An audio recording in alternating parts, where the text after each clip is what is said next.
agama ini pada dasarnya adalah mudah, dan agama itu biasa-biasa aja, tidak perlu berkreasi. Dalam beragama hanya ngikut bagaimana kata Nabi dan para sahabat radhiyallahu alaihim ajmain.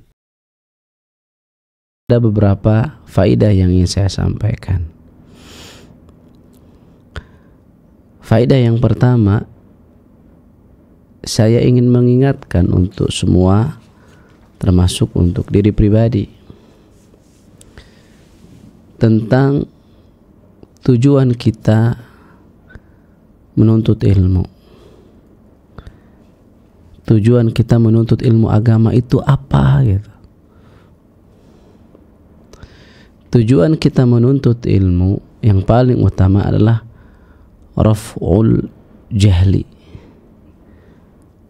menghilangkan kebodohan dalam diri kita. Raf'ul jahli, menghilangkan kebodohan dalam diri kita, sehingga kita beribadah kepada Allah Rabbul Alamin itu di atas ilmu, bukan di atas kebodohan. Sehingga kita berbuat, kita berucap itu di atas ilmu. Imam Al-Bukhari rahimahullahu ta'ala dalam kitab sahihnya, Sahih Al-Bukhari, beliau mengatakan al-ilmu qabla al-qawli wal-amal. Ilmu sebelum berucap dan sebelum beramal.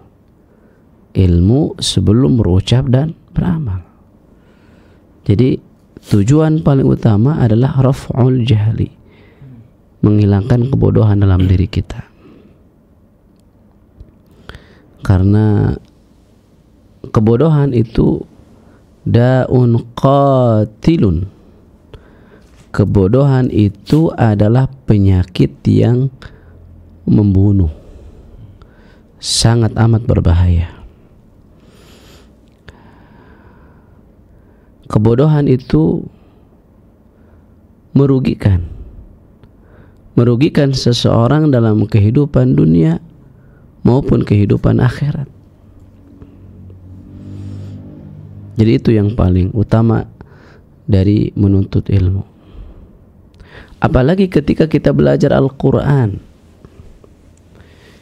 yang seperti sering saya katakan, bahwa Al-Quran diturunkan bukan sebatas dibaca, bukan sebatas dihafal, tapi yang jauh lebih penting lagi adalah untuk difahami, lalu diamalkan dalam kehidupan sehari-hari. Allah Rabbul Alamin menegaskan, kitabun anzalnahu ilaika mubarakun liyadabbaru ayatihi wa liyatadzakkara ulul albab. Kitab ini adalah kitab, Al-Quran ini adalah kitab. Anzalnahu ilaika mubarakun, yang kami turunkan kepadamu, yaitu kepada Nabi Muhammad sallallahu alaihi wasallam. Di dalamnya penuh dengan keberkahan. Masya Allah, di dalamnya penuh dengan keberkahan. Bagaimana kita mendapatkan keberkahan itu? Lanjutan ayat, liyadabbaru ayati wa liyatadzakkara ulul albab. Agar orang yang punya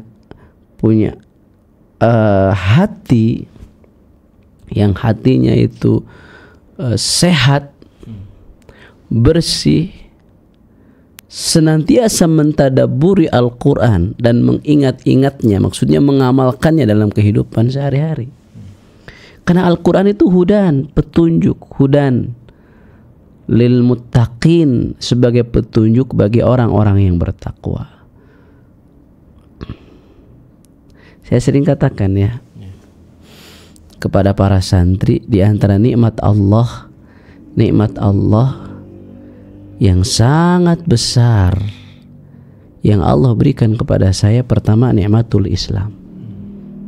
Nikmat kita dijadikan sebagai seorang muslim. Yang kedua adalah nikmatus sunnah, nikmat Allah Subhanahu wa taala menjadikan kita mengenal sunnah, mengenal ajaran Nabi sallallahu alaihi wasallam. Kemudian ada di atas sunnah, di atas ajaran Nabi sallallahu alaihi wasallam. Karena banyak orang muslim tapi perilaku dalam ibadahnya tidak sesuai dengan sunnah.